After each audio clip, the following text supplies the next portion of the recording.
थांबते, थांबल्यानंतर ते अब्जावधी पाणी हे नक्कीच हे पण महत्त्वाचा विषय. इकडं 1.5 किलोमीटर आणि इकडं 1.5 किलोमीटर ते अब्जावधीमध्ये जातं.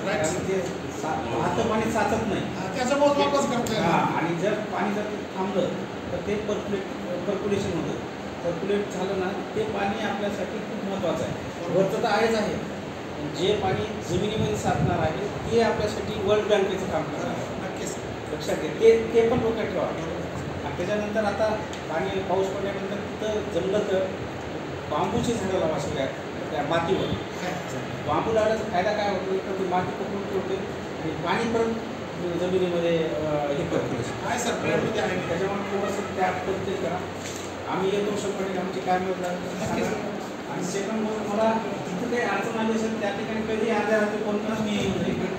आणि आमच्या तलाठी मंडळ अधिकाऱ्यामार्फत सुद्धा मी तिला बैठक ठेवणार आहे. त्यामध्ये हा विषय घेऊन जास्तीत जास्त लोकांना कसं प्रोत्साहित करता येईल त्यासाठी पाहतो. आणि मी तुमच्यासोबत सदैव आहे, काय अडचण. ठीक आहे.